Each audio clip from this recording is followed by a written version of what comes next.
আব্বা, তুমি ছাদে মন খারাপ করে দাঁড়ায় আছো কেন? ভালো লাগে না রে কিছু। আমার জীবনটা আমার জীবনটা একেবারে ছারখার হয়ে গেল। আমার চাকরি চলে যাওয়ার পরে কত চেষ্টা করলাম, চাকরি পেলাম না। একজন পুরুষ বেকার থাকলে সেটা যে কত বড় শাস্তি, আমার চাইতে ভালো কেউ জানে না রে। লেখাপড়া শেখা মানুষ যেন তেন ছোট কাজ তো করতে পারি না। আর তোর মার হাতে নির্যাতিত হতে হতে এক সময় মনে হতো আত্মহত্যা করে ফেলি, কিন্তু তোর কথা ভেবে সেটা করতে পারি নাই রে বাবা।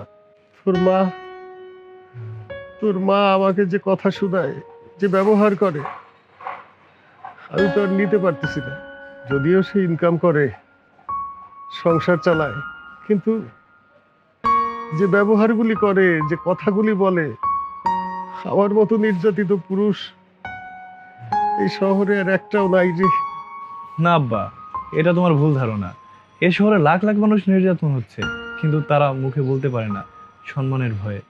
তুমি কি চাইলেও বলতে পারবে যে তোমার বউ মানে আমার মা তোমাকে বেশি কথা বলে, তোমাকে গালি দেয়? না, বলতে পারো না। এই শুক্রবারে তোর মার জন্যে, তার কথায় আমাকে একটা চরম অসভ্যতার কাজ করতে হবে। আমি এগুলো করতে চাই না রে বাবা। তোর বিয়ে হয়েছে, সব দায়িত্ব তোকে দিয়ে দিছি। আমার দু চোখ যেদিক যায় আমি চলে যাবো, এই বাসায় আর আমি থাকবো না রে বাবা। আব্বা, চলে যায় বোকারা। হ্যাঁ, এটা ঠিক, মা তোমাকে বেশি কথা বলে, গালি দেয়, এটা অন্যায়। কিন্তু আব্বা, এটা ভেবে দেখো, মা চাকরি করে বলেই আমাদের সংসারটা চলে, আমার পড়ালেখাটা শেষ হয়েছে। আর আব্বা, তোমার সব থেকে বড় ভুল কি জানো? তোমার যখন চাকরি চলে গেল, তখন চাকরির আশায় পড়ে না থেকে যদি ব্যবসা করতে, তাহলে এই পরিস্থিতি ফেস করতে হতো না। সত্যি কথা বলছিস রে বাবা, আমার জীবনের ওইটা একটা বিশাল ভুল করছি আমি। আব্বা, আমিও কিন্তু চাকরি করতে পারতাম, কিন্তু চাকরি না করে আমি ব্যবসা করছি।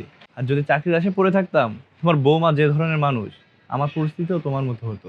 কিন্তু আমি চাকরি করে 1 মাসে যে টাকা পাইতাম, আমি ব্যবসা করে তার ডবল পাচ্ছি। যাই বলিস না কেন বাবা, বৌমা কিন্তু অনেক ভালো বংশের মেয়ে, খুব লক্ষ্মী। না আব্বা, তোমার বৌমাকে যতটা ভালো বলছো, ও ততটা ভালো না।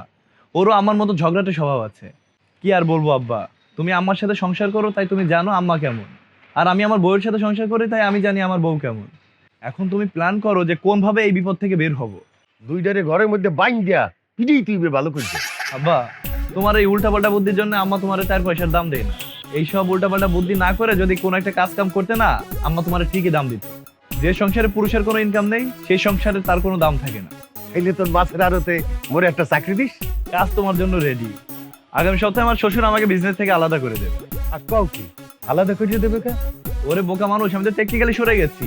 এইভাবে যদি শ্বশুরের আন্ডারে চাকরি করি, তাহলে কি আমার আর মান সম্মান থাকবে? 2 দিন পর তো আমার বউ আমার দাম দিবে না তোমার মতো। আচ্ছা, আমার একটা কথা ক দেখি, তুই কি মোর পোলা নাকি? তুই এত চালাক হইছো আর মুই এত বলো তুই কা? আব্বা, আমি অবশ্যই তোমার ছেলে, কিন্তু আমার দৃষ্টিভঙ্গি আলাদা আর তোমার দৃষ্টিভঙ্গি আলাদা। কথায় আছে না, দৃষ্টিভঙ্গি পাল্টান। আপনার জীবন বদলাই যাইবে। এইলে তোর আড়তে মোর চাকরি হইতে আছে। আব্বা, ওইটা আমার আড়ত না, ওইটা তোমার আড়ত। আমার ম্যানেজার দরকার, আর তুমি সেইখানে কাজ করবা। আর মাসের জগতে চোর চামচা ভরপুর, তুমি আমার বিজনেস দেখাশোনা করবা, পারবা না? আর কাউ কি পারবো না মানে? মোর পোলার বিজনেস মুই পারবো না মানে? হ্যাঁ, দিয়ে দেখ দেখ কি হরি। এতক্ষণ তো মোরে কথা শুনাইছো, এখন তোরে একটা কথা কই, হ্যাঁ মোর জীবন থেকে নেয়া। শোন, কোনোদিন তোর বউরে আর প্রশ্রয় দিবি না। আমি আমারটার প্রশ্রয় দেই না, তুমি তোমারটারে দিও না। ওরে আল্লাহ রে, ওরে বাবলা, কি যে যন্ত্রণা করতে আছে, ওর মাথা ফাইটে যাইতে আছে। আমি মরে গেলাম মা। মরি যাক, শাস্তি, পাপের শাস্তি। আমার স্যার কেউ নাই।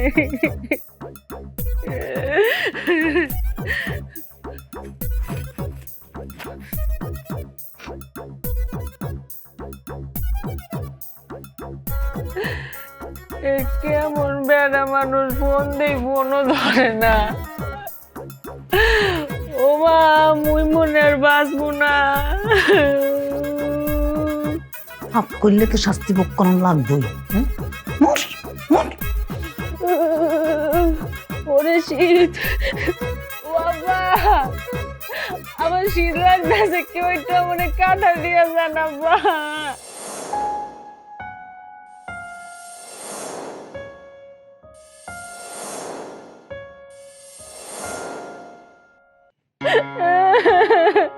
আমি কি ভুল করতে আছি? আমার আব্বা আম্মা কেউ নাই, আমার কেউ কাঁটা দিয়ে যাও। ও আল্লাহ।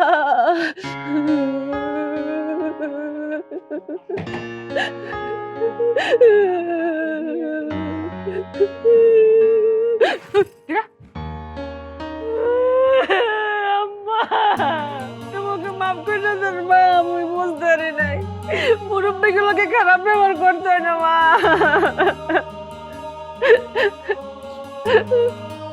মাতিও না, এসব কথা মাতিও না, আমি সব ভুলে গেছি। বৌমা আর উচিত হয় না তোমার লগে খারাপ ব্যবহার করো।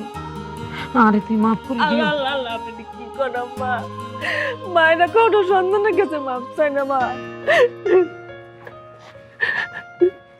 আমি এই দিনটার অপেক্ষায় ছিলাম। মা, ঝগড়া কোনোদিন সংসারে সুখ দিতে পারে না, বরং আরো ক্ষতি করে, সমাজের বুকে মানহানি করে। এক্সের কথাটা ঠিক বলছো, খালি সম্মানই হানি করে না, মানুষের মনুষ্যত্ব নষ্ট করিয়ে দেয়। অবচেতন মনে মানুষ মানুষকে না চিনিয়া যা মনে চায় হেই এই বলতে থাকে। রাস্তাঘাটে দেখি শিক্ষিত অশিক্ষিত উভয় বাপ মা তুলিয়া গালাগালি করে। এই গালাগালির অর্থ এরা জানে না, কিরপির নিয়ে যে গালাগালি করে তাই বুঝতে পারে না। মা, তুমি আর কখনো আব্বাকে ছোট করে কথা বলবা না, তাহলে কিন্তু আমি বাবাকে নিয়ে, তোমার বৌমাকে নিয়ে এই বাসা ছেড়ে চলে যাব। বাবা রে, আরে আর সরম দিস না, আমি বুঝছি, আমি বুঝছি। তোমার বৌমাকে ওই ওষুধটা খাওয়া।